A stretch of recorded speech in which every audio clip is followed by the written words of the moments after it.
Moret. Quand il se lève, on l'écoute. Live. Il y a de quoi à dire. Avec Dominique Moret. Radio X. 1-2 punch. Le 1-2 punch. Avec Jeff Fillion. Jeff Fillion, tu es salué. Yes! Super jeudi. Super jeudi, mais je vous écoutais depuis le début ce matin. J'ai plus grand-chose à rajouter, si on peut passer à autre chose. Tu dis ça tout le temps. Mais on va faire 1h30. C'est une bonne liste de to-do, donc j'ai fait le tour, je l'ai écouté, puis je parlais en même temps. J'étais pas en onde, mais... Ah.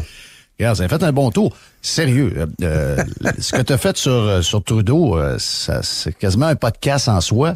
C'est rare qu'on parle de la politique fédérale de même. C'est rare qu'on parle... Tu sais, on est plus porté à s'occuper des choses plus proches de nous. Et malheureusement, on oublie que en haut, il y a quelqu'un qu'il faut s'occuper également. Puis t'as raison, le tour que t'as fait est extraordinaire. Ça mérite d'être piné, comme on dirait, bien comme du monde. Ça aurait fait un bon Liberté. C'est très bon. Un bon C'est Liberté. très bon. Hey, quand je vais dans l'Ouest, je vais-te faire un Liberté. Je m'en vais dans l'Ouest. On va se parler. Oui, tu vas faire un Liberté, c'est sûr. Liberté. Tu vas être en liberté pour vrai. Parlant de liberté, ouais, c'est ça, je vais être en liberté solide. Surtout dans... Je suis pas sûr pour Vancouver, Jeff, mais en Alberta, eux autres, c'est out les masques le 1er mars, mais c'est out le pass-vax depuis la semaine passée. Là. Donc, j'ai regardé hier un extrait de match à Calgary, match de la Ligue nationale. C'était bien plein, pas de masque. Mais en théorie, il est supposé avoir des masques, mais bien plein, pas de masque. Bon, oui. Rouge, rouge, rouge, mais c'était pas le rouge des dossiers des bancs, c'était rouge, la foule, avec des chandails rouges. Et Vancouver, je sais pas trop à quoi m'attendre, Jeff, parce que on garde le pass-vax et on garde les masques, mais on ouvre tout. Donc, aujourd'hui, c'est les restos, les bars, l'aréna, comme les Canucks jouent en fin de semaine contre Anaheim. C'est ouvert à grandeur, mais pass-vax, masque. Je ne sais pas trop quoi penser de ça. J'ai hâte de le vivre. Je ne sais pas comment c'est géré, comment les gens réagissent. Je ne sais pas. Il y a une petite inquiétude dans ces coins-là parce qu'on a vu que c'est la côte Est qui a été touchée avant la période des fêtes et pendant les fêtes. Puis on a vu que le Midwest et l'Ouest ont été quand même assez épargnés. C'est pas parce qu'ils ont été plus fins, c'est juste que c'est de même que les virus fonctionnent. Il y a des affaires que tu essaies de lire là-dessus. Il y a pas vraiment d'explication. Les virus se déplacent, puis that's the way it is. Mais les autres ont été quand même épargnés. Donc, j'imagine qu'il y a il y a quelques endroits où on craint que leur tour va venir avec Omicron. Puis c'est peut-être pour ça qu'ils sont un peu plus frileux. Mais d'après moi, tu vas faire un beau tour. D'après moi, ça va te faire du bien. Ça va te faire du bien au moral. Tu peux pas être... Écoute, la pire place, c'est le Québec. C'est ça qui est. Tu sais, on va dire, il y a personne qui voulait pas avoir de. On savait qu'il fallait faire des choses. Le temps va nous montrer qu'on s'est trompé sur la majorité d'entre elles. Mais je veux dire, il y a personne qui disait, écoute, faites comme ci, faites comme ça. On sait qu'on est au Québec, on connaît le système de santé, on sait on devait être plus prudent que d'autres. On a un système de marde. Mais je veux dire, jamais on pensait d'être ce qu'on est. Tu sais, je veux dire, on dirait toujours que la fameuse phrase que la gauche a sortie depuis un an et demi, vous retardez le groupe. Je pense que quand ils ont collé cette phrase-là, ils parlaient d'eux-mêmes. C'est carrément ce qu'on est devenu. C'est le symbole du Québec, c'est qu'on retarde tout le temps le groupe. On a toujours l'air un peu des totons de la gang. Et ça, je pense que c'est ça qui fait que le moral de plusieurs est à terre. Moi, le nombre de messages de gens que je ne connais pas, qui sont des auditeurs, soit pirates, soit Radio X, les deux, etc. Beaucoup de gars, les gens ont plus de jus, ils ont plus d'espoir, ils ont pas de joie, ils ont juste plus rien. Ils sont vides, sont vidés de ce qui se passe. Et ça, je pense que c'est pas le masque, c'est même pas le passeport vaccinal, c'est même pas toutes les choses sur lesquelles on peut chamailler quand on les prend un par un, même si on les trouve toutes un peu caves.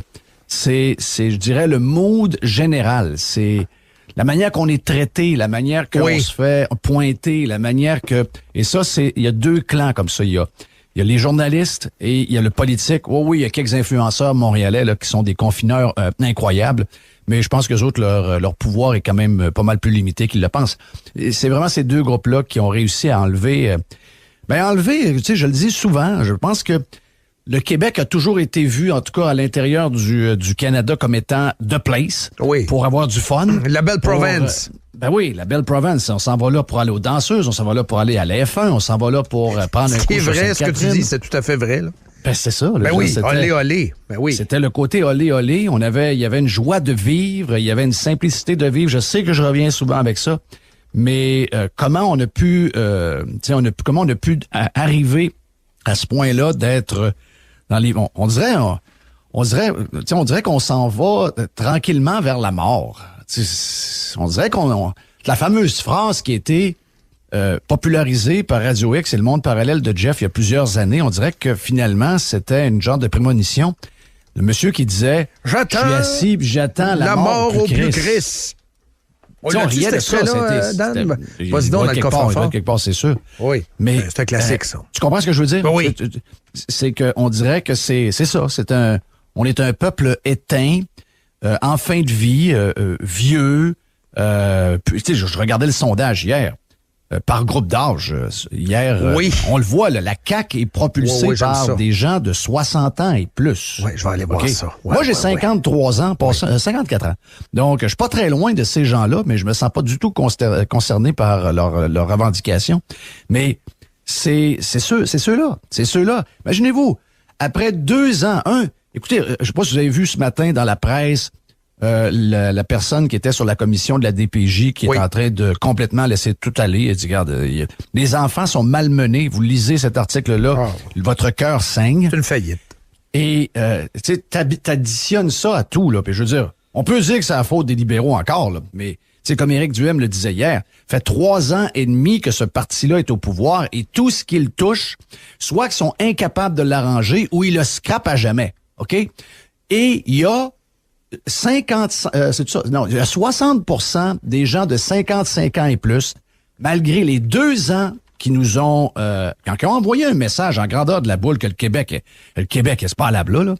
Malgré ça, il y a 60 quelques % des gens de 55 ans et plus, donc on va même un peu plus loin. C'est sûr que là, c'est le groupe d'âge qui était visé, mais on s'entend que c'est probablement 70 ans et plus, donc les boomers. C'est ça. Ils vont revoter pour eux. Oui, 53%. Ils vont revoter pour eux, mais expliquez-moi ce qui se passe.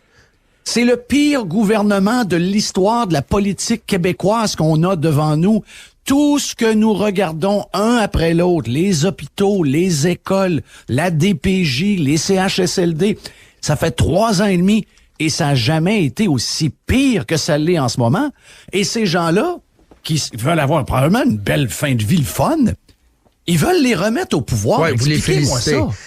Gouzeau, hier, en une phrase, il a quand même procédé à un jugement brutal. Si, après tout ce qu'on a vécu, après 2 ans, vous votez encore CAQ, c'est-à-dire 41% selon le sondage d'hier, là, vous êtes un idiot. Oui, moi, c'est carrément ça. C'est carrément ça. Carrément ça, parce que c'est quoi que vous voulez? Vous voulez que ce soit encore pire que ça dans 5 ans, dans 4 ans et demi? Vous voulez que ce soit pire que qu'est-ce qu'on a en ce moment? Ça peut pas être pire que ça. Les Olympiques de la médiocrité. Le Québec est arrivé dernier dans tout, le dernier en termes de ratio de mort, alors qu'on a confiné, on a maltraité les vieux, on continue de le faire. Là, on est en période olympique. Mettons que t'es arrivé 12e sur 12, tu donnes une médaille. Donc, 53% des 55 ans et plus donnent une médaille à la CAQ en disant « Bravo, tu mérites un autre terme majoritaire. » C'est incroyable. C'est incroyable. Je comprends que dans ces gens-là, c'était des gens qui t'ont enseigné. Oui. C'est des gens qui t'ont éduqué. C'est des gens qui t'ont montré quelque chose dans un sport. C'était, à un moment donné, dans ta vie, c'était des maîtres. C'était des gens qui te guidaient. Oui, mais puis et là, ils sont rendus à 70 ans. Oui.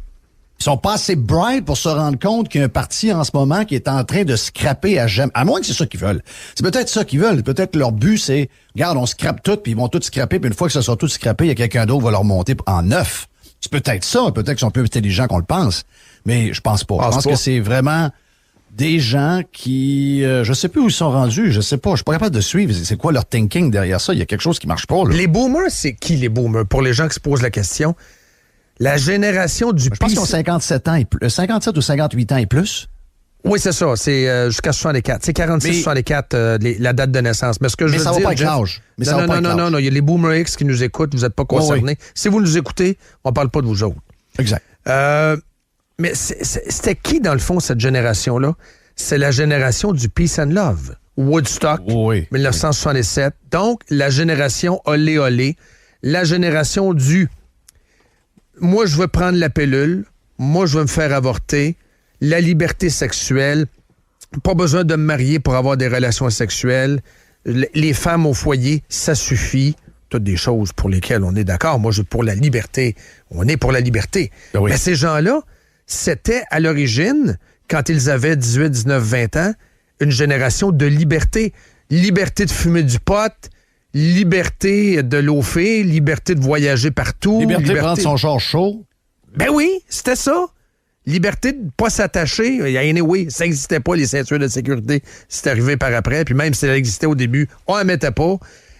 Mais cette génération-là, empreinte de liberté, en amour avec la liberté, est devenue une génération liberticide, une génération de confineurs, une génération aussi de gens très égoïstes qui sont froids par rapport à tout ce qui arrive. C'est la génération de Marguerite Blais-Joie-le-Vert. Ben oui. Elle retarde-tu le groupe? Ben, mais ça... On l'écoute-tu? On va l'écouter à Dan Blais hier, c'est à l'Assemblée nationale. Mais je sais qu'on veut les protéger à cause de ce qui s'est passé pendant la première vague. Mais quand j'entends que parfois des personnes autonomes ne peuvent pas sortir de leur appartement pendant 10 jours alors que la personne est vaccinée 3 fois, qu'elle n'a pas la COVID, ben là, c'est pas normal, ça. Ah, c'est la ministre! Hey, oui. On dirait qu'elle fait de la radio. Elle parle comme une bonne femme qui prend un café d'un centre d'achat. Oui, en train de jaser que ça te chante au McDo avec le journal. Oui. Tu sais, va pas dire ça à TV. Va dire ça à tes boss, puis donne-leur un... Faut que tu les mettes dehors. À l'Assemblée nationale. C'est qui a fait ça, là? Toi, t'as fait ça, dehors. Toi, t'as-tu fait ça? Oui, dehors. Toi, tu l'as pas fait, parfait, reste ici, puis on va aller chercher 2 de tes chums. Toi, t'as-tu fait ça? Dehors. Pas s'en aller. Hey, c'est pas normal, ça. C'est ça. Elle c'est ça. Mais elle a un boss, Legault. Legault, la laisse là. Legault laisse là Eddie Van Robert. Je sais que tu avais dit qu'il était sur le bord de la porte, mais il est encore là. Maintenant, peut-être qu'il va se faire dégommer dans un shuffle à un moment donné. Mais Eddie est encore là avec sa guitare, il attend. Mais il y a plein d'incompétents là, dans la gang. Il y a plein d'incompétents. Carrément, tu me renvoies ça comme médecin. Ils sont allés dégommer le corps médical. Ils ont pris un médecin, c'est un pédiatre, en plus, on en a besoin. Ils ont dit, tu vas être un politico, très mauvais en politique, carrément. Mais d'après moi, c'est un bon médecin, il opérait à Sainte-Justine. Tu le renvoies à Sainte-Justine. Mais ça en dit beaucoup sur Legault, ça aussi. Même si c'est Blais qui a parlé. Legault tolère les incompétents. Peut-être préfère-t-il s'en entourer. Mais ça te démontre la mollesse de Legault. En plus de démontrer son incompétence. Quand tu tolères des incompétents, puis des mous, puis des fraisés dans ton environnement, ça en dit beaucoup sur ton caractère. Ben, c'est sûr. C'est sûr. Les gars sont incapables de rien gérer. Ils sont incapables de rien gérer. Ils sont incapables. J'aimerais ça qu'on l'appelle l'ancien comptable, lui. Il y en a un qu'on appelle l'ancien animateur de radio. Appelons-le l'ancien comptable, lui. L'ancien comptable, actuellement, c'est un gars qui a déjà été dans l'entreprise privée. C'est un gars qui a déjà il a fait sa fortune là-dedans, paraît, puis ça a mal fini. Mais aujourd'hui, tu lui donnes une business, ce gars-là, il est en faillite, là. Jean-François Robert, c'est un quoi, Jeff? C'est un enseignant, peut-être? Oui. J'aime ça, ta twist, là. Elle, c'est l'ancienne animatrice de TV. Oui. L'ancienne femme des annonces de métro. C'est ça. Ben, faites-le avec tout le monde. Là, je vous l'ai dit il y a 3 semaines, là, le nouveau liner des journalistes, c'est d'appeler Éric Duhem pour le descendre, ancien animateur de radio, parce que les journalistes ont toujours trouvé que c'était une job de cave. Là. Donc, ils se peinent tellement pour rien d'autre. Ils sont tellement certains qu'ils sont au top de la montagne. Gang d'idiots. Quand tu parles de Vladimir Poutine puis tu prends cette twist-là, c'est autrement plus intimidant. Vraiment. L'ancien patron du KGB. Oui. Ça fait... C'est un petit peu plus alpha, là. Oui, ça, c'est un peu plus tannant. Es-tu prêt pour la neige? Hein? Non. Carlos Ramirez vient de m'écrire. Ça va être 25 cm tantôt. Ça va-tu décoller? C'est juste ça qui m'intéresse. Demain, je décolle. À quelle heure ça va-tu partir? Quelle heure tu pars? À 11h demain matin. OK. Ouais. OK, ils vont le temps de déneiger. C'est tout correct. Ouais. Avec le balai. Oui, t'es correct. En autant que ça lève, le reste, ça m'importe peu. Mais ça va être une belle pâte à gâteau là, avec 15 mm, 20 mm d'eau, puis un petit 20-25 cm de neige. Ça va être une belle pâte. Parlant de gâteau, t'as pogné l'histoire de Dan ce matin quand même. On n'en parlera peut-être pas dans le One-Two Punch parce que c'est... parce que c'est un spectacle grand public qu'on fait quand même, mais on n'était pas dans Duncan Hines. Hein, Dan? 40 ans de prison pareil. Hein? C'est 40 ans de prison pareil. Hey, Betty Crocker? Ouais. Plus Betty Cocker dans son cas, mais quand même, c'est saucé pas à peu près. Il va-t-y avoir du monde à manif en fin de semaine? Parce que là, on nous sort des affaires. La une, Journal de Québec, donc, il y aura des Hells à la manif. Là, on sort un cas, là, Stéphane Gagnon. Il est dans les Devil Gauche, cher. Il est au Saguenay dans un club école, là.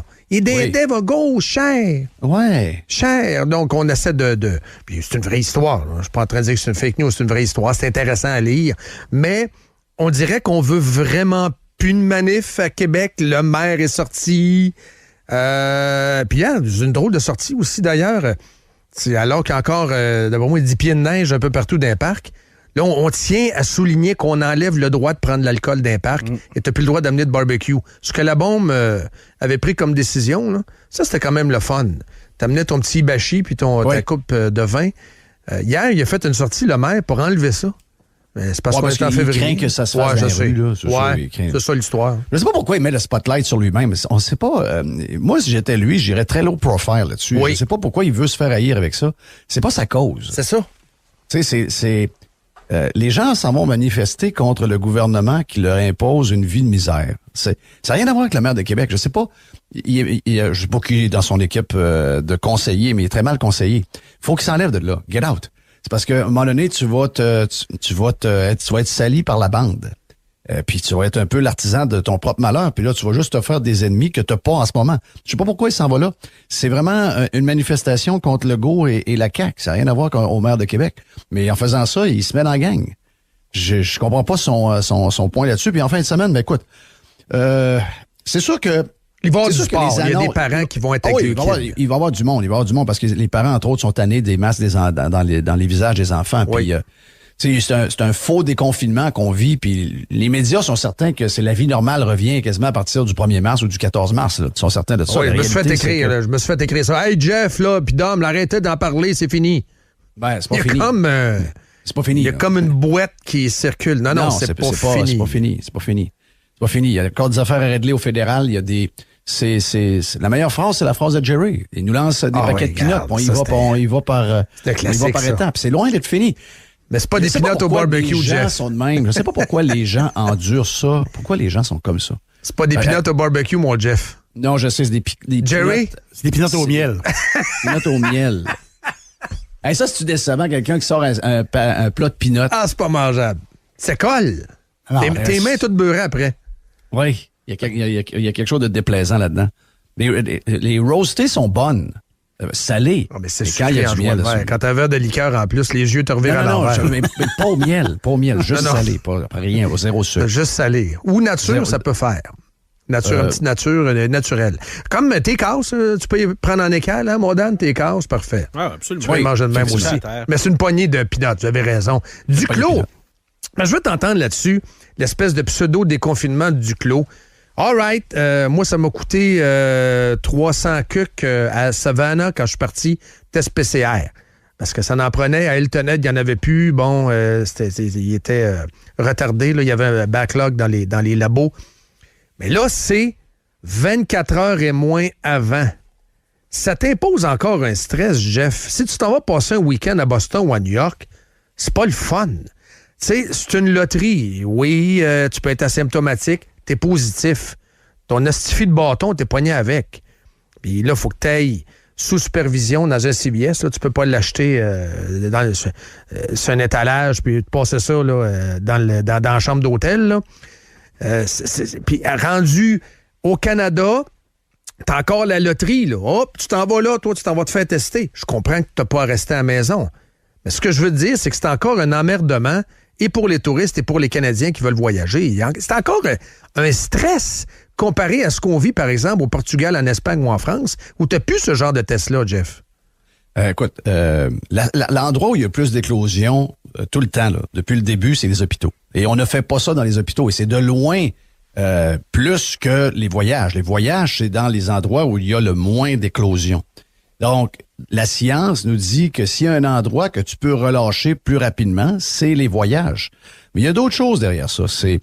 C'est un gouvernement qui a imprimé 400 milliards de cash et qui fait le calcul suivant. Oui, c'est que probablement ça empêche des gens de quelque part aux États ou en Europe de faire 3-4 jours. Ça, je sais qu'ils font ce calcul-là. Ils se disent, OK, probablement que ça nous nuit à ce niveau-là, mais ce qu'ils veulent, c'est parce qu'ils savent que la minute qu'ils libèrent tout, c'est le party, là. Le monde va partir pas à peu près.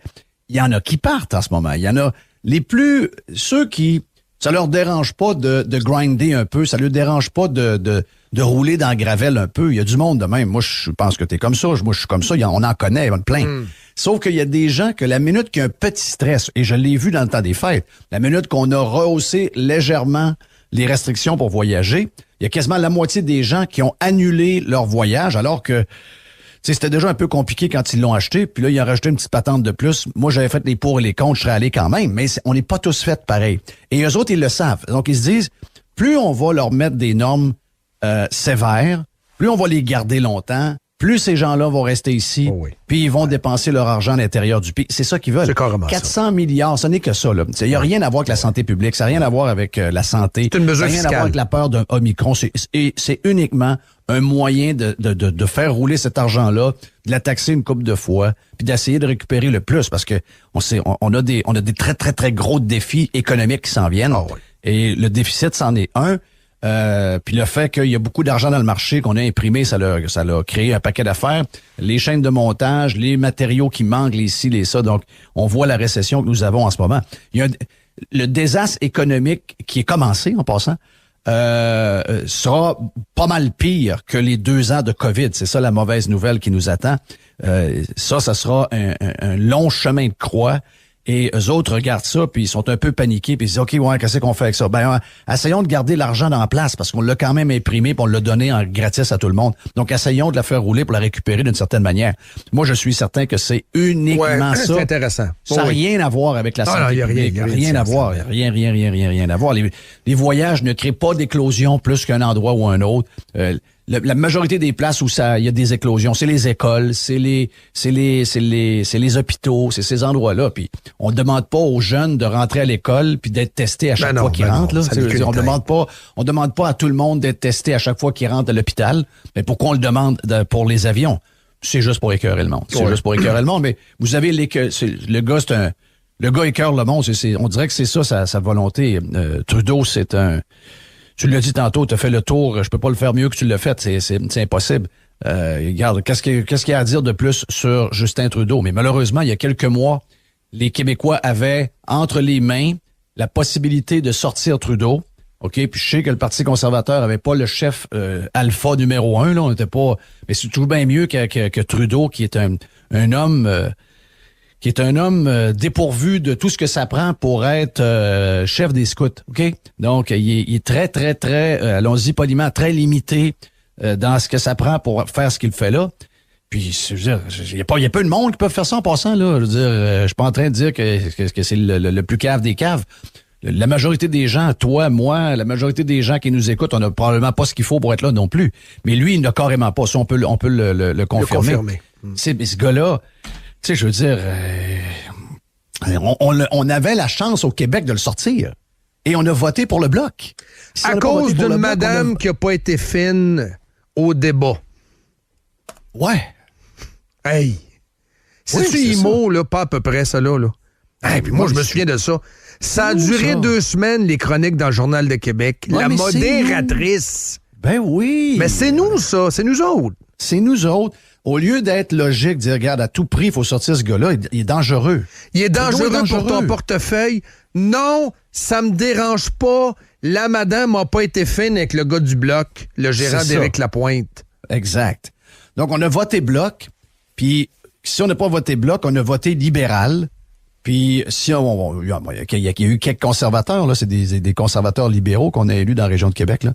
Mais c'est nous. Oui, Toronto Centre. Et Toronto Centre, 9 fois sur 10 vont voter libéral, peu importe ce qui arrive. Oui, parce que les autres ont la perception d'avoir eu un passeport, les immigrants, ça a déjà été démontré, là. Les immigrants qui vont s'installer dans le GTO, là, ce qu'on appelle le Toronto Metro. Leur papier aux libéraux qui passent. Merci. C'est démontré, ça. Oui. Ils ont la perception que c'est Trudeau qui les a accueillis. Là. C'est ça. Exact. Donc, le Québec avait la chance de le sortir, puis on l'a pas fait. Donc, on est pogné avec ce gars-là pour d'après moi, pour un maudit bout, même s'il est minoritaire, ils n'ont plus d'argent pour aller à une élection, personne.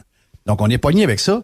C'est scandale par-dessus scandale. Tu sais, le bout audio que tu as fait entendre ce matin où il traite cette députée qui est juive, que sa famille a été victime de l'Holocauste, qui est du groupe qui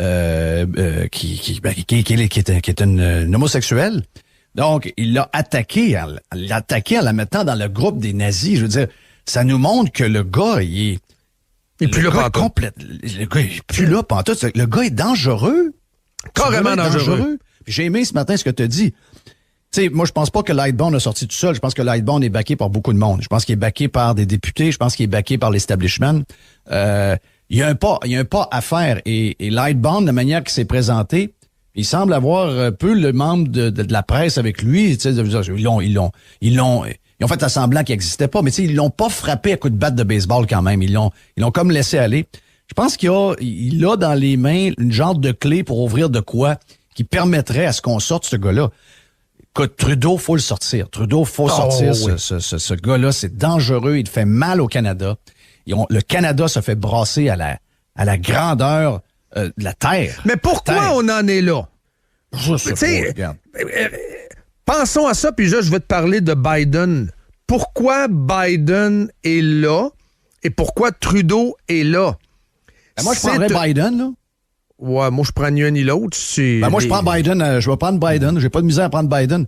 Quand tu compares, tu dis, my God, on a Trudeau. Je vais prendre Biden. Même si le gars est plus capable de faire des petites pocs dans ses shorts, je vais le prendre, lui, là, pour te dire à quel point c'est désespéré au Canada. C'est désespéré. Là. Mais je vais t'amener sur l'histoire de comment ils en sont arrivés là. Je l'ai résumé tantôt.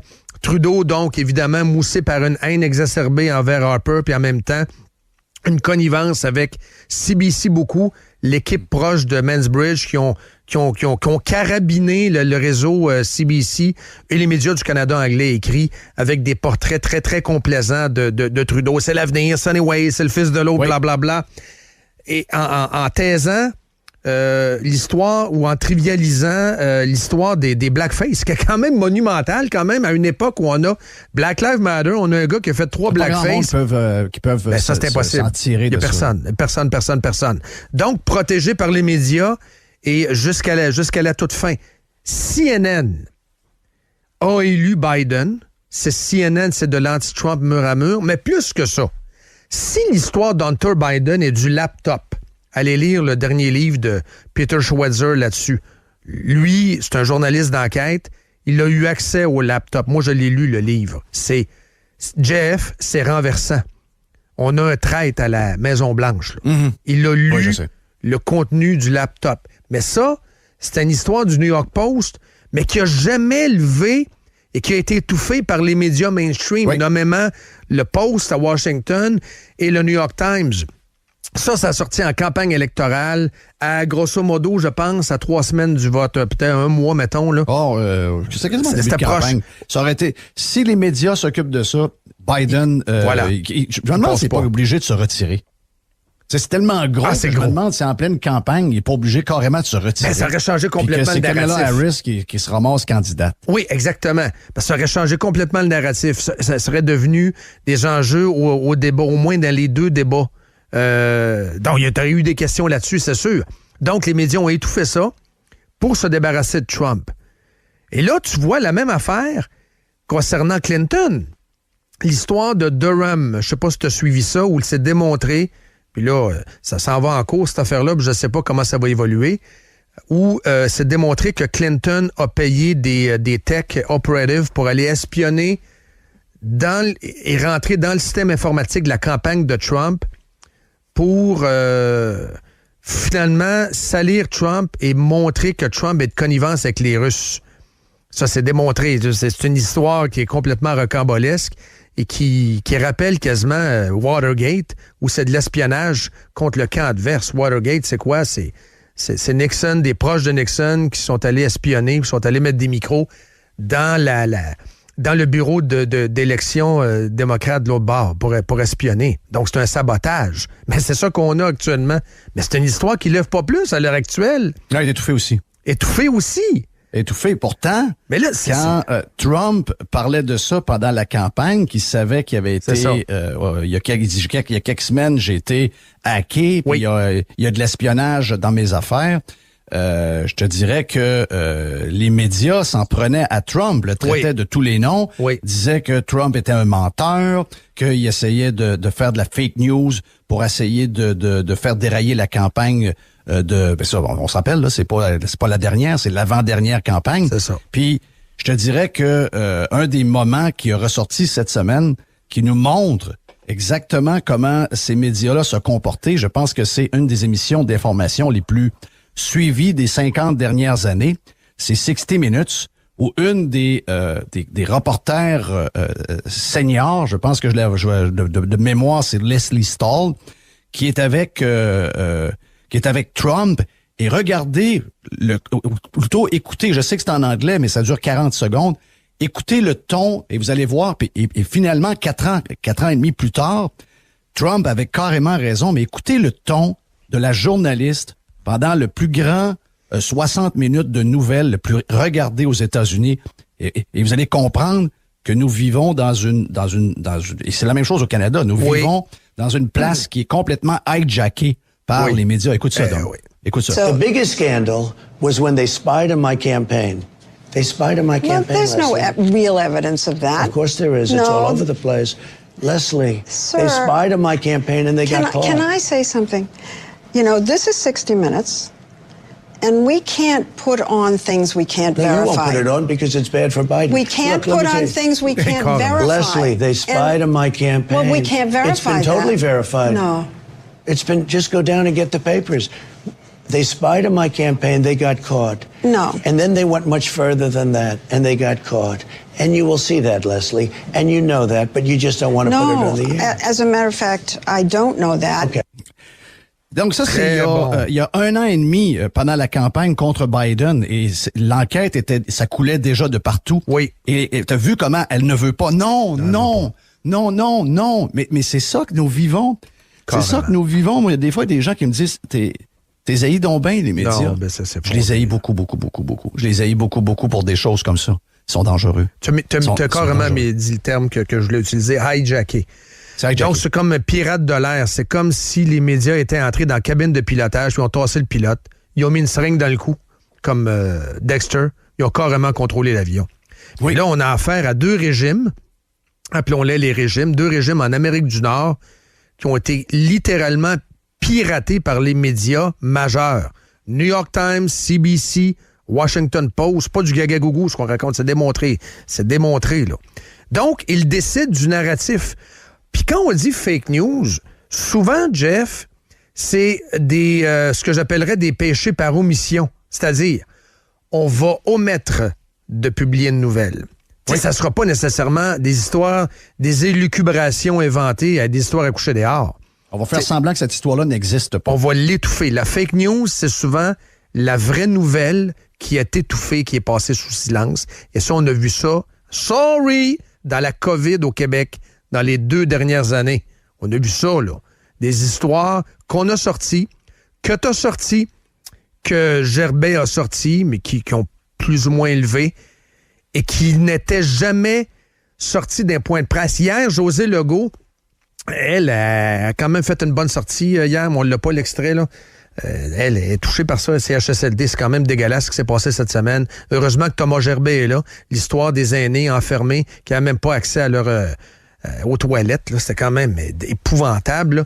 Elle a dit « Je suis scandalisé qu'au point de presse, il n'en ait jamais parlé. » Les points de presse des 2 dernières années au Québec, ce fut une expérience médiatique horrifiante. Et ce qu'on vous démontre là, la manipulation médiatique, c'était quasiment tous les jours dans les points de presse. C'est-à-dire connivence, clin d'œil, bonne année, OK, comment va votre enfant, ça va Incompétence. bien? Incompétence. Donc, connivence, incompétence, proximité, incompétence, promiscuité. Mais on a eu ça pendant 2 ans. Incompétence. Là, on se ramasse là. J'ai écouté la conférence, je fais jamais ça, mais je pense que c'est dans le groupe qu'on est, quelqu'un dit, hey, écoutez, je pense que c'est Dom Dumas qui a écrit, les journalistes sont vraiment mauvais dans la conférence de presse de Éric. Et je me suis trompé la première fois que je faisais ça, et j'ai écouté la conférence de presse hier à l'Assemblée nationale de Éric. Éric Duhem était écœurant. Éric Duhem sera premier ministre du Québec. Wow!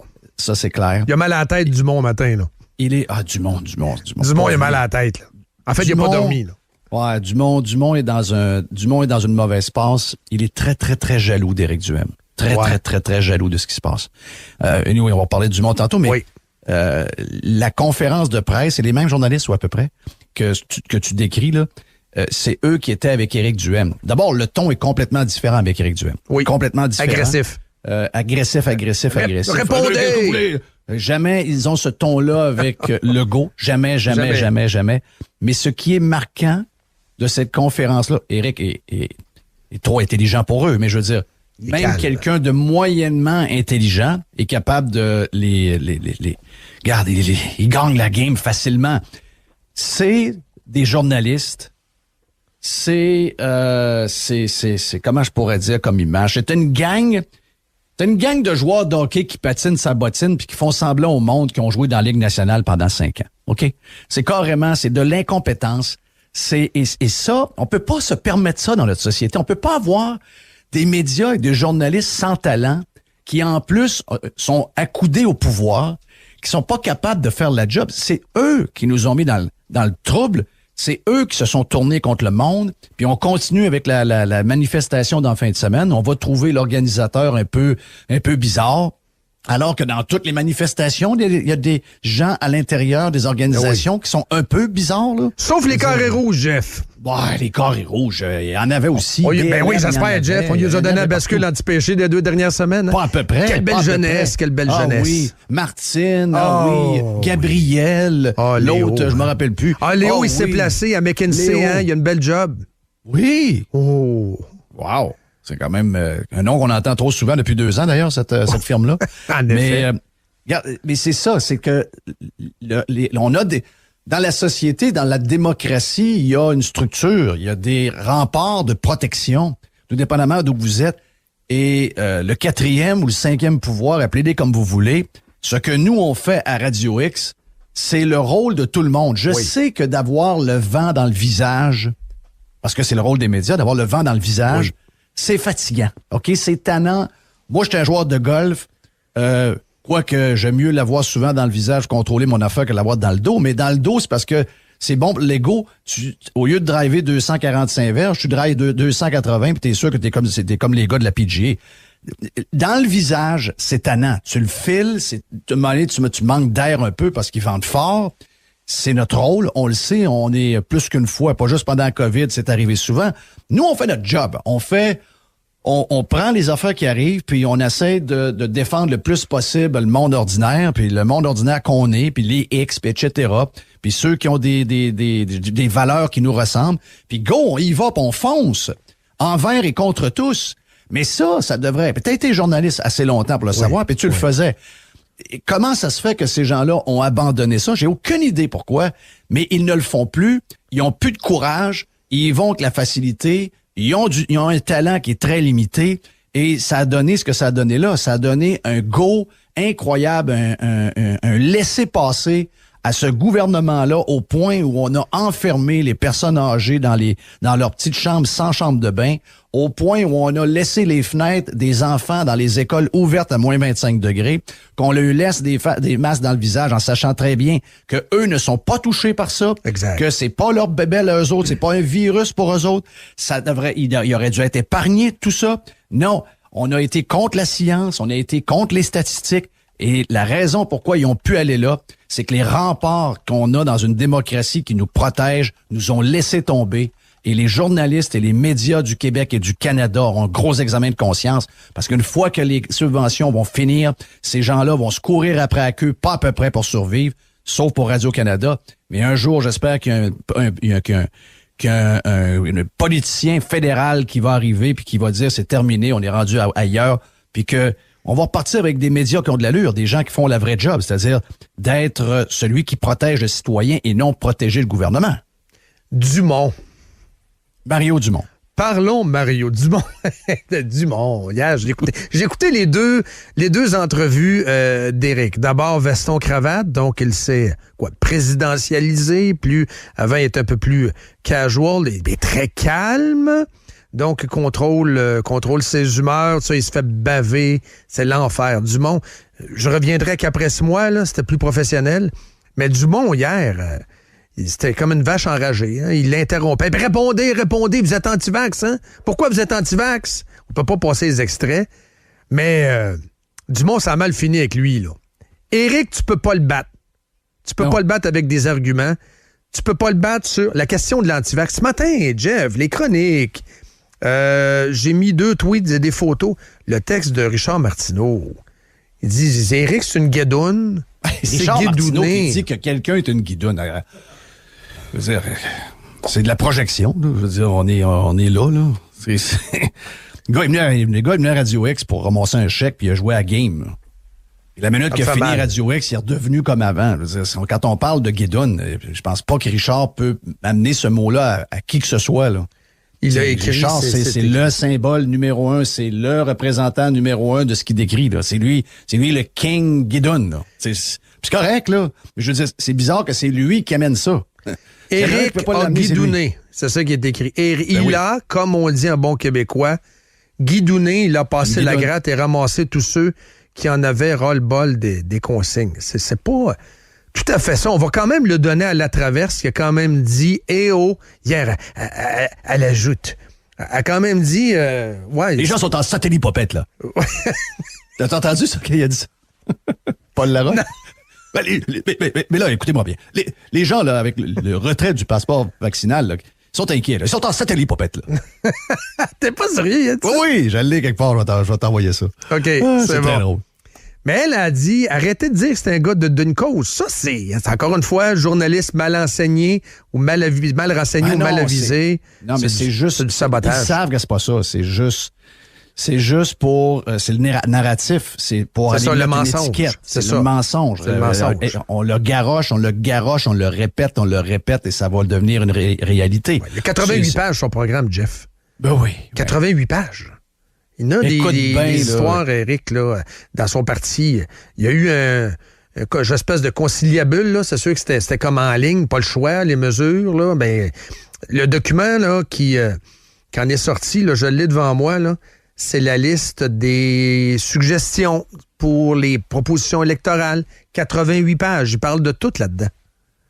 Éric. Ah oui, puis il est en train de bâtir une équipe solide au niveau de la santé parce qu'on sait que c'est là que ça va jouer. Aujourd'hui, dévoilement, juste parenthèse, tu viens d'en parler, c'est aujourd'hui le dévoilement de l'équipe santé, Jeff. OK. C'est aujourd'hui, je sais que M. Elayoubi, je pense, on l'a lu, mais aujourd'hui, 14h, c'est quand même important, dévoilement de l'équipe santé d'Éric Duhem. C'est aujourd'hui. OK. Voilà.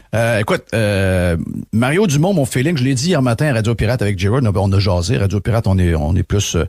on est les 2 pieds sur le pouf, puis on fume une cigarette après un café. La cigarette. On vapote. On vapote avec la vapoteuse de Sunwing, Jerry, non? Oui. Non. Oui. Non, puis, pourquoi pas? Quelle saveur? Caramel salé. Ça prend des saveurs. Caramel salé? Pas de miel. Pas de miel. Sel de mer. Sel de mer. Parfait. Oui, caramel et sel de mer. OK. Puis, je pense que j'ai graffiné le sujet hier midi, mais pour moi, c'est... je pense que Mario Dumont, en dedans de lui, est un homme très déçu de lui-même. Je dis pas que c'est un homme malheureux, là, il fait de l'argent, sa femme fait de l'argent, mais sa fin en politique, tu sais, lui, toute sa vie, ça a été la politique, OK? Et on a oublié ce bout-là. C'est dans le livre de Fred Tétu sur Mario Dumont que j'ai rebrassé ça, puis je me suis dit, hey, Criff, on a oublié cette affaire-là. Que Mario Dumont, en politique, ça a été une fin atroce, incapable de tenir une opposition de bout.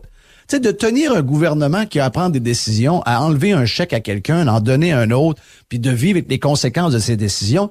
Des gouvernements qui montent et qui s'écrasent, il y en a plein.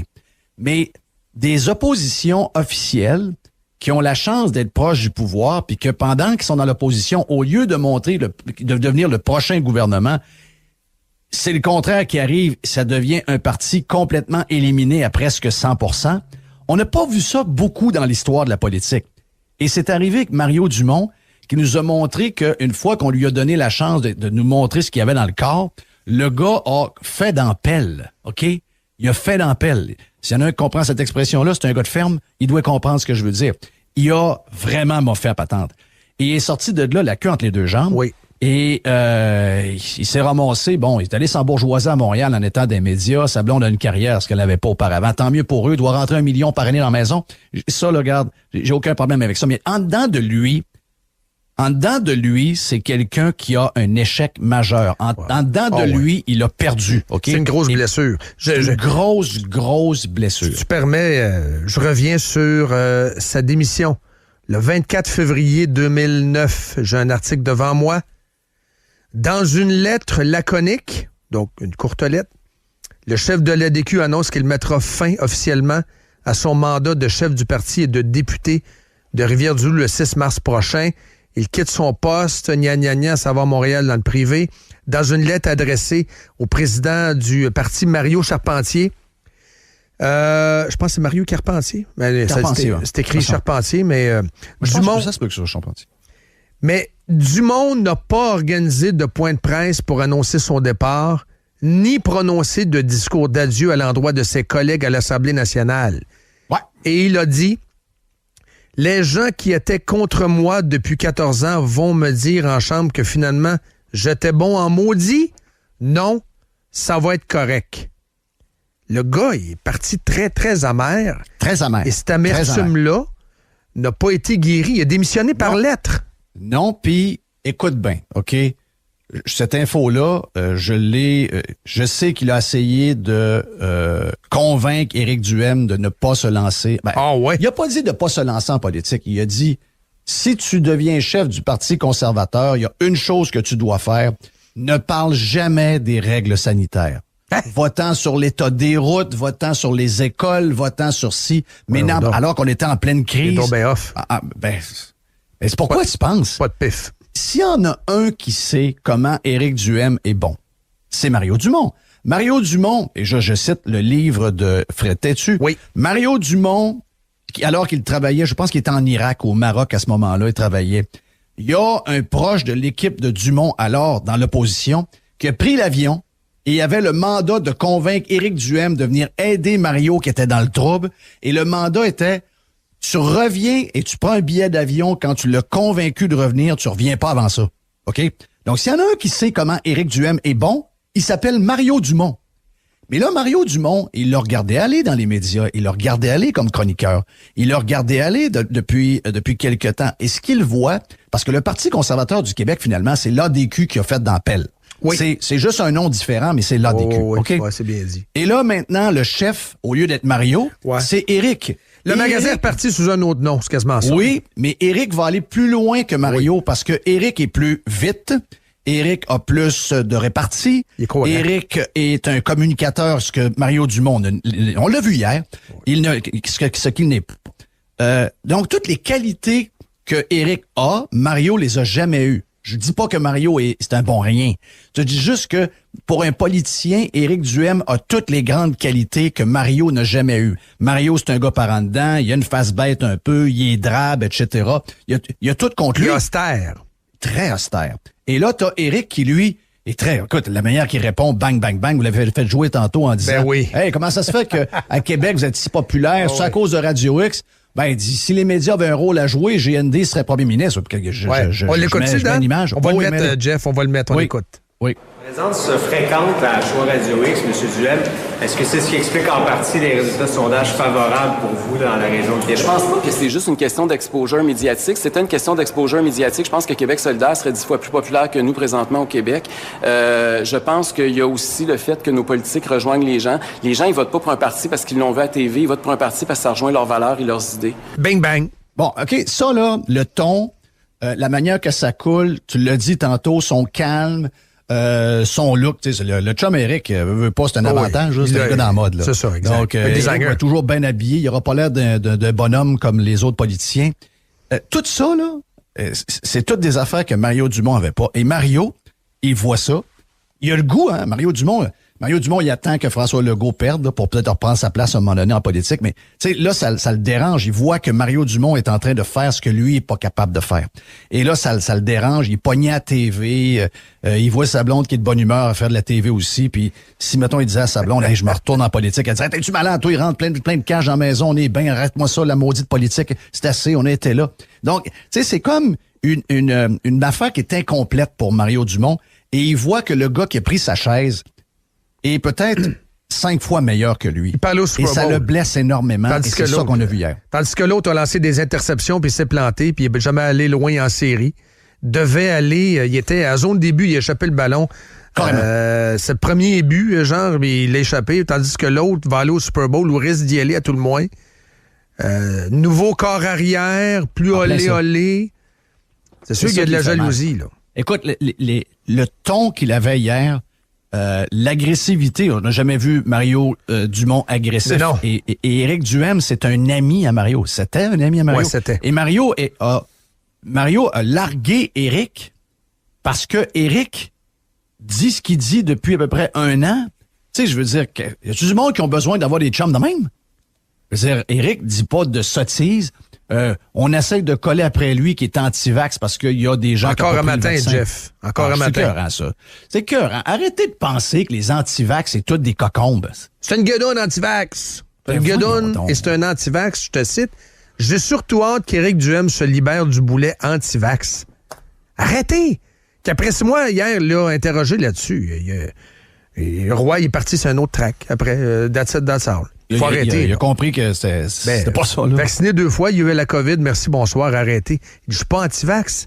Il dit, ouais, mais là, votre Anne Casabonne, on le sait pas si elle est vaccinée. C'est son affaire à elle. Oui. Liberté. Peut-être qu'elle l'est, peut-être qu'elle l'est pas.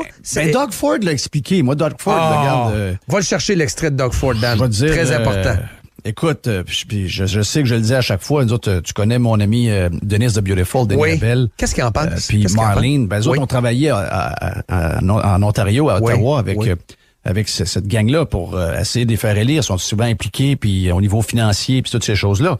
Puis écoute, tous les conservateurs en Ontario ont largué Doug Ford. Donc, c'est pour ça qu'il y a un nouveau mouvement qui va s'appeler de New Blue, qui va être le nouveau parti conservateur. Oui, il y a un genre de mouvement qui est en train de partir pour essayer de créer un nouveau parti conservateur, parce que là, ils ont l'impression que le parti conservateur, finalement, c'est le parti libéral. C'est beaucoup ça maintenant. Et Doug Ford, écoute, je pense que les gens qui détestent le plus Doug Ford en Ontario, c'est vraiment tous ceux qui ont voté pour lui. Ça ressemble un peu à nous autres, hein? Et là, Doug Ford a fait, je sais que l'élection est au printemps, je sais que c'est pas à l'automne, je sais que c'est plus tôt, mais quand même, le ton que tu vas nous faire entendre, je pense que, je sais que sa fille, et sa fille, elle pourrait être animatrice à Radio X. OK, ça, je comprends ça. Et sur Instagram, oui. Et olé, là. Elle là. Ouais, mais elle est pas folle. Non, mais elle est parfaite, Elle est parfaite, c'est juste que tu dis, sa fille à Doug Ford, elle est complètement. Elle a dit la même chose qu'on dit. Elle y ressemble, Jeff, comme 2 gouttes d'eau en plus. Oui, elle y ressemble. Ça doit y faire mal, hein? Oui, c'est ma fille, ça. C'est ma fille, oui. Il l'a dit, la semaine passée. Oui, il l'a dit. Il dit à l'intérieur de ma famille, moi-même, j'ai à dealer avec ça, ça a brisé nos familles, etc. Oui, c'est le bout le plus important, les amitiés, absolument, les patentes de famille, les gens qui ont renié leurs propres enfants. Genre, excusez-moi, c'est complètement dégueulasse, alors qu'on est juste dans des affaires où tout le monde est un peu perdu dans ce qui se passe, et plus le temps avance, puis malheureusement pour eux autres, le futur n'a pas l'air bright. Là. Ça n'a pas l'air être le fun parce que tout ce qu'on apprend, finalement, les gens comme nous qui questionnaient ont de plus en plus raison. Mais moi, j'ai aimé que Doug Ford, c'est un genre de coming out. C'est un coming out. Puis j'aimerais ça que notre PM fasse ce genre d'affaires-là parce que tout y passe en l'espace d'1 minute. Là. On va l'écouter. On l'a-tu pas loin, Dan? On va l'écouter. But we also know that it doesn't matter if you have 1 shot or 10 shots. You can catch COVID. And I know hundreds of people with 3 shots that caught COVID. Colin, we can't stay in this position forever. We got to learn to live with this and get on with our lives. I bet if I asked every single person in this room, do you want these damn masks or do you want them off? They want them off. They want to get back to normal. And there's every single person, including myself, knows people that are unvaccinated. And that's their choice. This is about, again, a democracy and freedoms. Everyone's done with us. Like, we are done with it. The world's done with it. So, let's just move forward. Là, ben voilà. Parce que ici, ce que j'aime pas comme discours, puis tu te l'as fait dire, tu l'as dit tantôt, c'est qu'on est tellement allé loin avec les normes sanitaires, on est allé dans les pires au monde, que de couper de la moitié, les gens pensent que c'est terminé. Oui.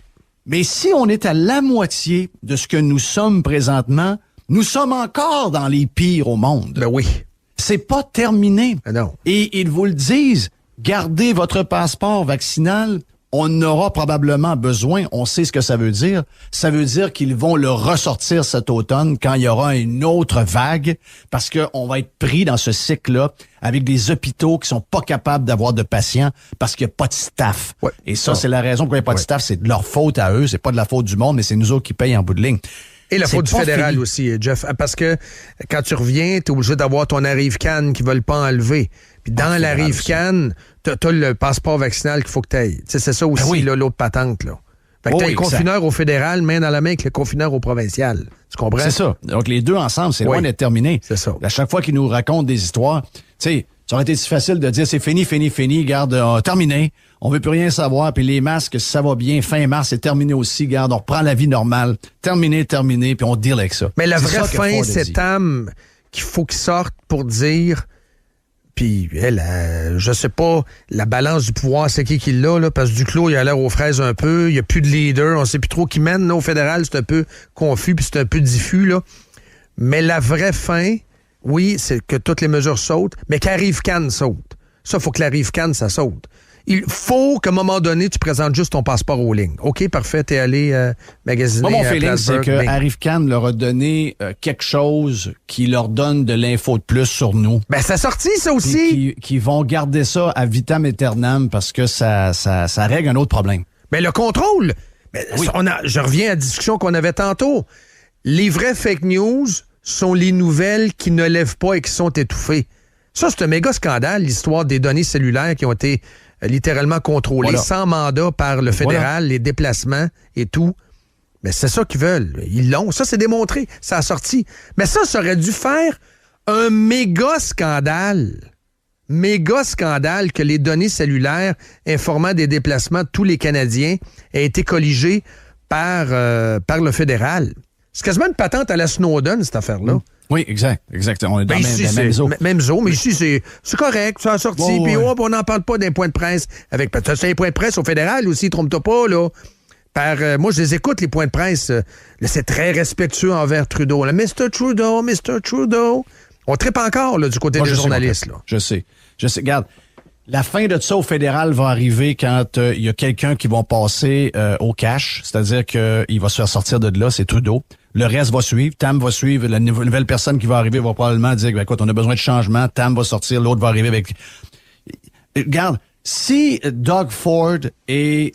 si ce qu'il dit est vrai, il a l'air à dire vrai, là. Il est excédé, là, ça paraît. Moi, je pense qu'on a une chance parce que le gouvernement de l'Ontario fédéral sont à la même place.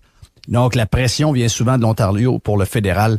Je pense qu'on peut avoir de quoi. Donc, et l'élection du printemps en Ontario, c'est un cadeau aussi pour nous autres. Oui. Donc, ça peut provoquer des choses, puis ça peut effectivement précipiter la fin de... Moi, j'ai dit qu'avant les tulipes, il y a un genre de festival de tulipes. Les tulipes, là, man! Les tulipes! Oui, les tulipes. Jeff. Donc, avant les tulipes, là, je pense que Trudeau va être out. C'est très bon. Lightbound sera le premier ministre du Canada. OK, c'est bon, on va à la pause.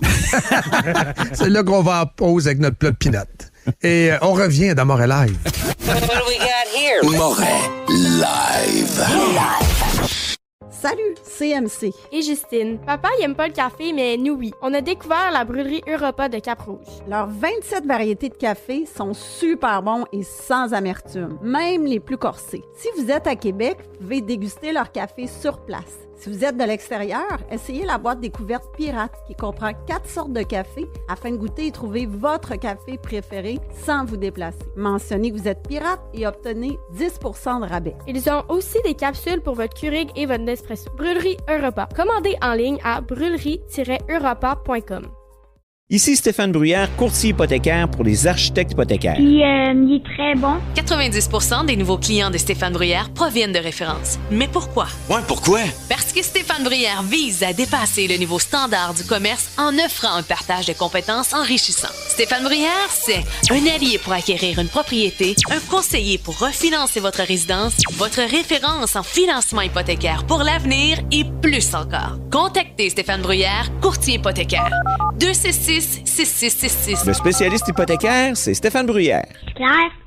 Bonjour, c'est Yann Sénéchal. Obtenir les services de votre conseiller.net pour gérer vos placements, c'est faire appel à une équipe qui utilise une ligne directrice stable, cohérente et qui traverse les années. En plus, obtenez des services complémentaires comme l'optimisation fiscale, la gestion des décaissements ou la projection de retraite sur demande, sans oublier l'optimisation de votre programme d'assurance. Pour plus d'informations, votreconseiller.net. Moret live avec Dominique Moret. Vraiment formidable. Radio X. On parlait de hockey un peu, Jeff. J'ai découvert, je connaissais moins dans les coulisses, mais Max est tellement intéressant que, regarde, c'est devenu une référence automatique, puis on regarde ça, puis on aime ça. Est-ce parce que là, Suzuki est sorti en disant, moi, je veux une reconstruction, mais courte. Tu vois que le gars, il est impatient. C'est pas lui qui est boss, mais tu vois que le gars, il attendra pas 12 ans là, avant de faire les séries. Là, lui, il veut vivre, puis il veut faire les séries. Là. Je vous pose la question, les boys, parce que je sais que Jerry, t'es dans le loop aussi. Là. Il était un fan du CH. Malgré tout, est-ce qu'une reconstruction courte, à la lumière de ce qu'on connaît du CH, est-ce que c'est possible? Ben, ça peut pas être une reconstruction courte parce que là, ça fait déjà quasiment 25 ans qu'on est dedans. Donc, mettons que ça dure 3, ça va faire 28. Ouais, tant qu'à ça. J'appelle pas ça super court, là, mais écoute, ça arrive pas, ça, une reconstruction courte. Ça arrive si t'as des choix au repêchage puis que tu regardes ton club école puis t'es bourré de jeunes qui ont du talent. Là, ça a été vite avec les Rangers, Jeff, par contre. Ça a été quand même assez rapide. Oui, mais les Rangers, ils ont gagné à la loterie une couple de fois. Là. Oui. Je veux dire, ça change la donne. Là, t'as rien. En ce moment, là, à Laval, on n'a rien. Je pense, Jerry, qu'un de nos meilleurs gars, 31 ans. 31 ans, c'est un peu tard. D'après moi, c'était plus vers la fin que le début. Il y a 30-31, le meilleur compteur, je pense, à Laval. C'est ça, exact. Donc, tu sais, ça dépend de où tu pars. Moi, je pense que le Canadien, où ils sont, une reconstruction rapide, ça peut pas arriver. Ouais, ça peut pas arriver, puis rajoute autre chose. Tu sais, donc, c'est sûr qu'ils vont aller chercher quelques choix. Comment ils vont faire pour larguer Gallagher, je sais pas. Comment ils vont faire pour larguer Petrie, je le sais pas. Price, bon, avec l'argent, combien d'argent ils vont garder? Ça, ils sont pognés avec. Oui. Chariot, ils vont être capables de le sortir rapidement parce que lui, il est en fin de contrat. Peut-être même cette semaine. Ouais, c'est ça. Mais, tu sais, je veux dire... quand on regarde les bonnes équipes, comment ça a été bâti, on regarde maintenant Tampa Bay, on peut regarder qu'est-ce que la Caroline ont fait pour avoir ce genre d'équipe-là, qu'est-ce que la Floride a fait depuis quelques années pour bâtir ça, puis on regarde ce qu'il y a derrière, et ils sont là pour un bout, on le sent. C'est une structure de hockey qui est vraiment, qui arrive pas overnight. Ça peut pas arriver overnight, ça peut pas se faire en 2 ans. Surtout quand tu pars de loin comme le CH. Moi, mon feeling, c'est que le CH est dans la marde. Puis que. Il sait-tu que ça va être long, Molson? Il sait-tu, lui? Je pense que c'est pas grand-chose, lui. Tu sais, mon feeling, c'est que. Jeff DeWolk, mais c'est lui, Jeff DeWolk. C'est Jeff DeWolk. C'est Jeff DeWolk. Je sais pas qu'est-ce qu'il a en tête. Là, d'après moi, il s'est dit, gars, moi, j'ai fait ma job et à partir de là, eux autres vont s'occuper de ça. Puis peut-être que dans sa tête, il rêve en couleur un peu, mais moi, je sais pas pour Jerry, là, mais moi, j'ai pas d'attente. Suzuki parle lui, il veut faire ça vite. Là. Oui. Il veut faire ça vite, mais quand tu regardes son contrat, il a quand même signé 8 ans. Là. Donc, sur le contrat, il est moins vite, mais, tu sais, le message à Suzuki, il est simple. On a besoin de sa fiche aussi. Oui, c'est ça. On a besoin de toi pour la durée de ton contrat. Donc, on a besoin de toi long terme. Parce que tu as signé long terme avec nous autres. Tu es bien content de signer. Parfait. Mais on a besoin de toi long terme. Donc, pousse-nous pas dans le dos pour aller chercher des agents libres puis encore faire des gaffes. Non, c'est ça. Il faut vraiment bâtir. Moi, on est prêt à souffrir. De toute façon, on souffre à le martyr depuis un méchant bout. Fait que c'est pas 2-3 ans qui va nous énerver. Donc, on va bâtir quelque chose. On va bâtir... Le CH, Jerry, là, puis Dom, c'est les nouveaux Nordiques. Oui. Je m'en allais là. On est-tu pire? Qu'est-ce qui était sorti hier? J'ai posé la question aux auditeurs. On est-tu pire dans le 88-89? Mais je parle même pas de juste une saison. Tu te rappelles, tu sais, pour les gens qui étaient là, on s'en rappelle, là? Oui. La majorité des joueurs ne voulaient pas venir jouer à Québec. Il faisait trop fret, il y a trop de neige, tout le monde parle français, c'est une petite ville, etc. Grundnick, Grand Mellon étant les pires. Là. Puis il y a des clans. J'étais l'autre fois avec une femme de joueurs de hockey des Nordiques qui nous racontait comment il y avait une rivalité intense entre les femmes de joueurs francophones des Nordiques et les femmes des joueurs anglophones. Les femmes des joueurs francophones, dans ce temps-là, n'avaient pas besoin de payer le poulet et la pizza à l'avance, tu payais à la porte. Donc, à tous les games, ils savaient à quelle maison ils étaient, puis ils faisaient livrer de la pizza puis du poulet à tour de bras pour les mettre dans le trouble. Il y avait vraiment une rivalité, mais... C'est sérieux? Ben oui. Y avait-tu du bitchage de sacoche aux Galeries de la Capitale? Regarde sa femme à Bob Basson. Oh oui, tu parleras de ça à MC. C'est MC qui savait te raconter ça par une femme bon. des... oui. Très bon, savoureux. Oui, mais ce que je veux dire, c'est que il y avait, à travers la Ligue, c'est pas comme aujourd'hui. Aujourd'hui, ils sont capables de communiquer entre eux autres. On voit la réaction de la femme à Petrie qui écrit ou qui répond à la femme à Toffoli après l'échange. Oui. Tu sais, ils peuvent communiquer plus facilement que dans le temps, avec les réseaux sociaux et tout. Donc là, aujourd'hui, ce qui était vrai en 1983-84 est 1000 fois plus vrai. Et le vibe de Montréal, tu sais, déjà, il était tough. Les impôts, la ville finie avec les cônes partout. Là, rajouter le 2 ans à faire rire de nous autres à la grandeur de l'Amérique du Nord par les femmes des joueurs, puis les joueurs en tant que tels. Gros impact. Comment tu vas pouvoir rebâtir un club? Moi, mon feeling, c'est qu'on va aller chercher des jeunes au repêchage. Ils vont signer des contrats de 3 ans. Et la minute qu'ils vont pouvoir se libérer, dépendamment de la clause qu'il y aura à ce moment-là avec les conventions avec les joueurs, ils vont partir le plus rapidement possible pour s'en aller jouer dans un marché dans lequel ils veulent jouer. Comme les Pirates de Pittsburgh au baseball. Comme les Pirates de Pittsburgh au baseball. Moi, je pense que le Canadien, ce sont les nouveaux Nordiques. Je parle pas nécessairement de l'année cette année. Je parle en général. C'est le bout de la run. Si tu vas là, c'est une genre de punition. Edmonton est un peu dans cette patente-là. Ottawa est un peu dans cette patente-là, mais je pense que le pire des trois va devenir Montréal. Logan Mailloux, un jour, demandera à être échangé. Là, on dit que ça va pas pire. Il va jouer à Montréal parce que là, on est en train de nettoyer le kid, puis ça va bien. Dans 10 derniers matchs, il y a quand même 8 points plus 6, donc ça va bien. Mais un jour, d'ici 10 ans, il va demander à être échangé. Oui. C'est comme un policier qui doit aller aux îles de la Madeleine pour commencer sa carrière. Je vais aller faire monter à Sept-Îles, puis je vais finir ça à Québec. Ouais, à Havre-Saint-Pierre. C'est bien beau, Havre-Saint-Pierre en juin, mais je veux dire... Qu'est-ce que c'est, Havre-Saint-Pierre? Oui. Qui vole de quoi? Ça va se dire d'autres. C'est pas des affaires de même qui gèrent, d'après moi. Là, je sais pas trop. Violence conjugale, un petit peu de d'autres. Ouais, c'est plus des affaires. Tabarnache. Mais tu comprends ce que je veux dire? C'est on est le bout de la run. Tout à fait. Et le CH, c'est triste de savoir ça, mais... Ouais. Tu sais, je veux dire... les Pirates de Pittsburgh sur glace. Oui. Avant, on entendait... les rafales sur gazon, on a déjà entendu ça. Je ne dis pas que les Pirates étaient les Yankees. Les Pirates ont déjà été une équipe qui avait de l'allure. Puis les Pirates, il y avait une histoire, puis sont devenus un peu comme la place que tu veux pas aller. Donc, Canadiens, on les compare aux Yankees dans le hockey. Oui. Mais je veux dire, une réputation, puis une histoire, puis la gloire, c'est pas pour l'éternité, ça. Ça s'entretient. Là. Ben oui, sinon, tu sais, il y a bien des affaires qui peuvent changer. Comme un band, Jeff, un band qui remplit des stades à 100 000 et tout ça, à un moment donné, après trois albums de marde consécutifs, ça se peut que tu fasses des plus petites salles. C'est ça. Ouais. Donc, je regarde, on est partisans du Canadien, puis on se le souhaite pas, là, mais je veux dire, j'ai le feeling que les 2 dernières années ont rajouté une couche énorme sur toutes les affaires, toutes les raisons pourquoi les joueurs veulent pas venir jouer à Montréal, toutes les histoires de patentes de langue, les médias un peu au bout de chaîne qui font des histoires à peu près avec rien.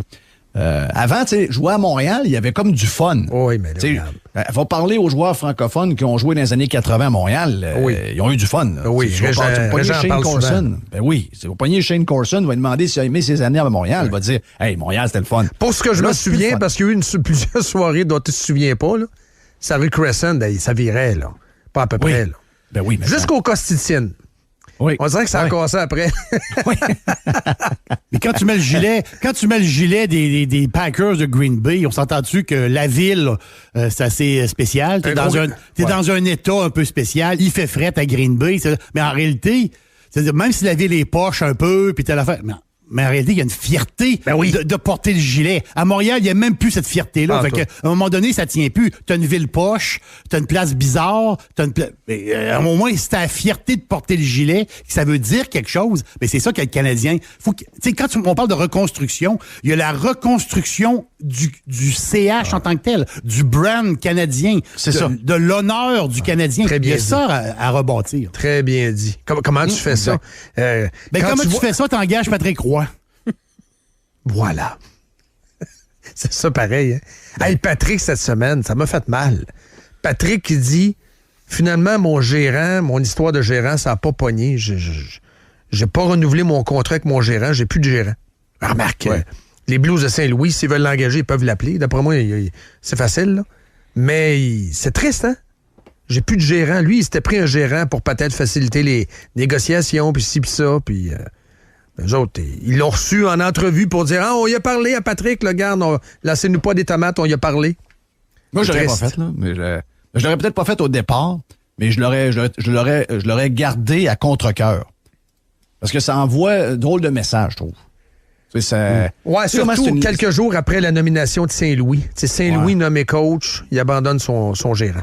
Je trouve que ça nourrit... parce que dans la Ligue, là, il y a des affaires sur Patrick Roy, c'est clair. Là, ils ont de la misère avec son caractère, ils ont de la misère avec... Ils ont de la misère... C'est pas un woke. C'est ça. C'est, tu sais, je veux dire... C'est dans le même bois que Guy Lafleur. Il est dans le même bois que Guy Lafleur. Hein, Jeff? Oui. C'est ça. Ils veulent avoir des woke. OK, ils veulent avoir des woke. Ils vas-tu nous mettre dans le trouble? Ils vas-tu faire ci? Vas-tu faire ça? Puis là, ils vas-tu mettre l'organisation? Vas-tu salir? Il va claquer une bande? Il va-tu parler fort envers un jeune? Oui, c'est ça. C'est ça, pareil. Il va-tu brasser une bande, puis la bande va tomber, puis la vidéo va devenir virale, puis il va avoir l'air d'un gars. T'sais, on est là. Donc, c'est ça qui se dit. Là. C'est pas d'autre chose que ça. Sinon, Patrick Roy est dans la Ligue encore. Oui, c'est vrai. Voyons, Patrick Roy n'aurait jamais dû partir de cette Ligue-là puis se ramasser à faire de l'autobus avec les remparts. Voyons, c'est une joke, pensez-y comme il faut. Là. C'est monac. Hein? On est obligé d'expliquer ça. Donc, moi, je trouve que le message que ça envoie, c'est que ça nourrit ses détracteurs. C'est ça que ça que j'ai le feeling que j'ai eu, c'était ça. C'est vrai. Là, je me trompe, là. Mais... Les gars, écoute, on y souhaite que du on y souhaite que du bon, puis Patrick son compte de banque est plein, OK? On y souhaite la Coupe Memorial. C'est pas un gars malheureux, je suis certain de ça. Il aime ça encore, coacher. Il coacherait du Bantam 2A, il serait heureux. Il joue ses games de golf, il a sa vie, puis c'est pas un gars qui va commencer à capoter pendant des années parce qu'il a pas été nommé coach. Ça, c'est pas un gars de même, il a pas un caractère de même, c'est un caractère de winner. C'est juste, on est égoïste là-dedans, on pense à nous autres, on pense à nous autres, c'est juste à nous autres qu'on pense, puis de voir que le Canadien, moi j'en reviens pas encore, le coach est par intérim. T'sais, ça te montre où est rendue cette organisation-là. Par intérim, mais il flash ce coach par intérim-là et deux exécutifs pour vendre des billets. Oui. Moi, Gorton, je suis plus supposé de le voir. Là. Gorton, je suis plus supposé de voir ce gars-là. Il a l'air bon, c'est correct, il va faire sa job. Mais je suis plus supposé de le voir, ce gars-là. Là. Pendant au moins la prochaine année, je suis plus supposé de me souvenir de sa face. Mais il flash sur des pamphlets pour vendre des billets de saison. Ça va pas bien. C'est spécial. C'est spécial, mais quand je l'ai dit quand j'ai entendu le nom de Martin Saint-Louis, je vais le répéter encore. Moi, j'en viens pas. T'sais, le Canadien de Montréal, le gars veut même pas se commettre pour 3 ans. On va voir comment ça va passer. On va voir ce qui va arriver d'ici la fin de la saison, puis on verra. Tu as un nouveau coach par intérim avec le Canadien de Montréal. Ça peut-tu arriver avec les Yankees de New York? Non. Ça peut-tu arriver avec les Red Sox? Ça avec les Celtics de Boston? Ben non. Tu vois-tu les Patriots de la Nouvelle-Angleterre? On a un coach par intérim. Oui, des fois, à l'intérieur de ton organisation, tu dis, garde, là, mes candidats que je veux, son contrat finit à la fin de l'année. Avec le Paris Saint-Germain. Coach. Avec le Paris Saint-Germain. Ben oui. On a signé un coach pour 5 games. Puis il va nous dire là, s'il aime ça. Voyons donc, ça serait risé là, dans l'équipe en Europe. Là. Voyons donc, ça n'existe pas, cette affaire-là. Ben, moi, je pense que ça nous montre l'état de l'organisation du Canadien et sa réputation à travers la Ligue. C'est une organisation en fin de ligne. C'est la fin de la ronde de lait. Tu arrives à la fin, c'est la dernière place. C'est le dernier village. Je sais. Hey, vous êtes salués, vous autres, hein? Yes, on est là, 11h30. 11h30. Bon voyage. Hey, bon merci voyage, beaucoup. Dom. Merci, bon on se reparle. On se reparle de la Left Coast. Je vais vous appeler à RP. Ouais, je le sais. Je le regrette un peu quasiment. T'es en train de le regretter? Non, mais un peu. Parce que je fais les calculs et tout ça. Ben, je vais me réveiller à 1h30. Là, je suis encore en entraînement cette semaine. Là, j'ai oublié de vous le dire. Je me réveille à 1h30 cette semaine. Je me suis réveillé à 1h30 du matin? Oui. Je suis encore en entraînement. À date, ça va bien. Punisher est avec moi, puis la tête, il brasse. Ouais, c'est un peu malade. C'est un peu malade. Mais Dan, il trouve ça bien drôle. Là. Ben oui. On trouve drôle. On trouve souvent drôle, Dom. Mais on t'aime de même. Reste coloré comme t'es. Je suis le même, mais je continue d'acheter des billets de loterie. C'est ça. Tu diras ça à Carl. Salut. Salut, bye. Salut, bye. 8h40 dans Moret Live. Ready? Moret. Set. Live. Go! Radio X.